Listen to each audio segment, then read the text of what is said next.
Okay guys, so we're just about ready to do this, right?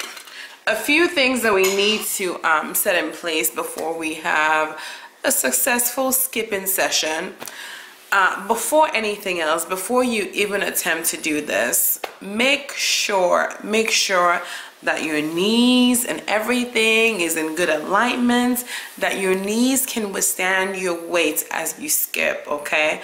If you're not sure about that, make sure you see your doctor to get like a physical clearance so that you can skip, because it can be quite dangerous if your knee's not able to handle it. Some people have ailment like arthritis. It could be more painful for them more than anything else, and some people have really brittle bones, and you don't want to have to get injured trying to be healthy. So I think that's the first thing to get out of the way before you start skipping. Me myself, that skipping is the only exercise that works for me. I have tried, I wouldn't say everything, but I've tried most things, including going to the gym. And gym to me is quite, I don't know, not necessarily boring, but I don't feel that great when I'm in the gym.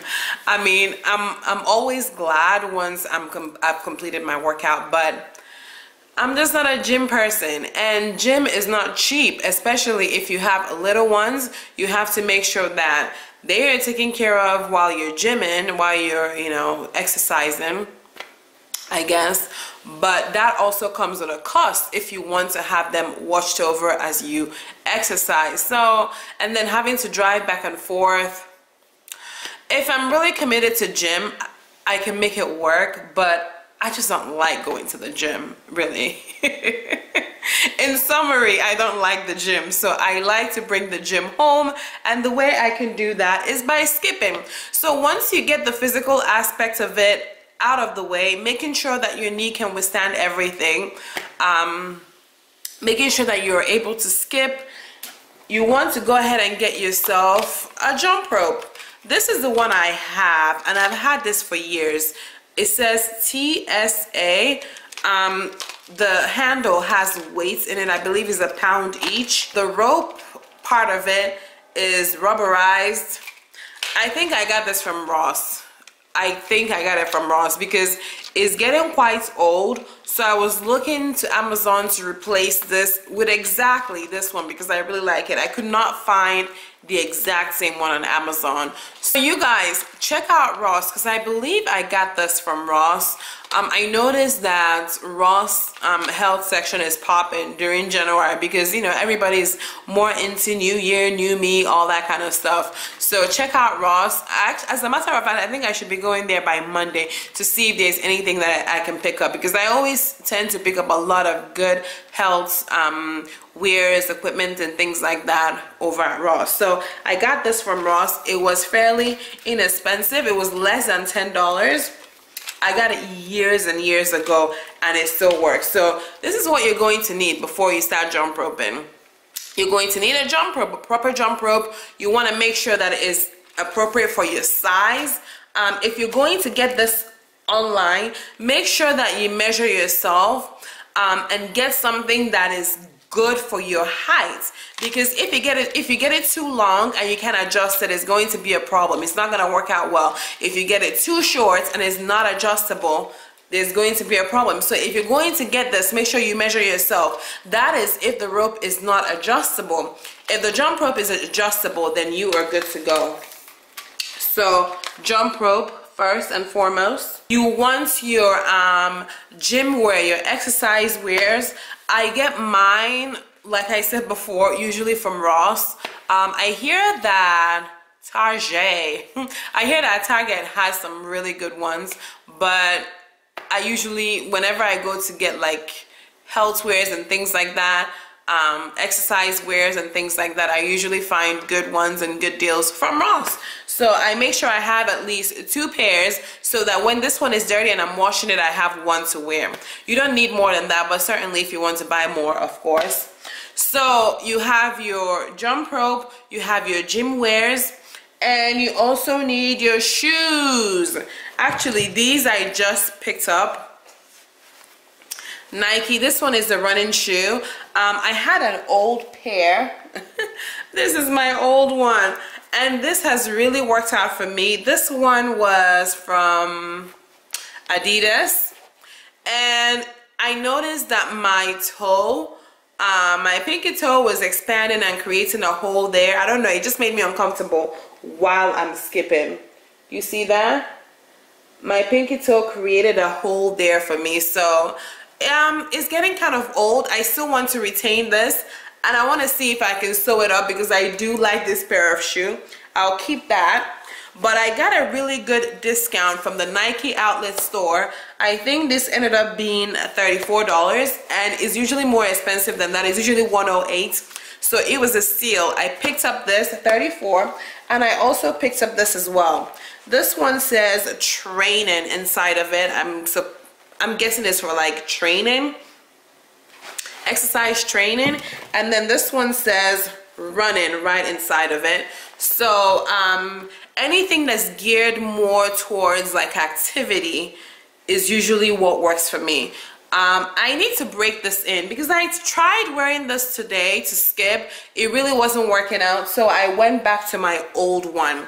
This is rather comfortable for me, but I remembered after I tried to use this to skip, I remember that I usually try to break in my shoes, meaning that I try to walk with it for a little while before I start using it for skipping. So I love the color. I love the neon pink and the gray color combination. So this is what you need. You need a really comfortable set of shoes. You're doing that because you want to make sure that you're not applying unnecessary pressure to your like bony points and things like that. So you have this, you're good to go. You have your gym wear. And when you get your gym wear, you want to get something that absorbs sweat quite well. Okay, so you have that. And then another thing I have, this is not a must, but I do have this because I find it to be really, really good for me. This is like a waistband. I'm sure there's other technical names for it, but I use it for my waist primarily. I find that it creates a really good support for my abdomen as I'm working out. Once your core is stabilized, once your abdomen is stabilized as you're working out, you will really notice the difference. So I use that. And this again I got from Ross, fairly inexpensive. I like to get my exercise stuff from Ross. Their price is very, very good, very affordable. Also, to further stabilize your core as you're working out, I use this. This is a vest. You can tell it's getting quite old. I got this from Amazon. I don't remember the price, but if I find a link where they're selling it, I will put in a link in the description area for you guys. I use a safety pin on top because even after I zip this up, the primary thing I use this for is to stabilize my core. I put it on, I wrap it around my waist, and then this part covers your chest region. But whenever I use this, the zip always comes undone, so I always have to go in with a safety pin after I zip that up. Before you skip, you always want to make sure that you have a bottle of water close by, because as you're skipping, you might get thirsty and you want to, you know, hydrate yourself. So aside from that, you want to pace yourself. When I started skipping, I tried, you know, 100 skips, see how I was doing with that, give myself a break. Then I go for the 200 skips. And how I count, people always ask me how I count. I just counted in my head. 1 skip, 2 skip, 3 skip, 4 skip. So my goal currently is to get to about 2,000 skip a session. Currently, I am averaging 1,600, which I think is really good. It's not 1,600 skips continuously. What I do is I average 1,600 skips every time I skip. Sometimes continuous skip for me will be like 20. Sometimes it will be 100. You break and then start again. But as long as your total skipping for the session is 1,600, at least for me. Don't go for 1,600 when you first start skipping. You want to build it up slowly. Give your body, you know, time to adjust. And then before you know it, you're good to go. You can go up in increments as your body is able to handle it. And right now for me, I am at 1,600. Yeah, so the goal is to just be healthy, really. I don't have an amount of weight that I'm going for. I just know when my body is comfortable, and when I reach that point, I'll be good to go. I was measuring my blood pressure. I was checking my blood pressure the last time I did this, and a lot of you guys find it helpful, and I think I'm gonna do that. Maybe every week I'll check the blood pressure and I'll update you guys, because I really think it's a very good indication of your health status. Your blood pressure cuffs, you can find that. I don't have it around me right now, but you can always find a good blood pressure cuff at Walmart. Sometimes they have a discount on it. The one that I got, I don't think it was more than $15, and I think I got that one at Ross. But with Ross, you know, it's kind of touch and go. Sometimes you find what you're looking for, sometimes you will not find it.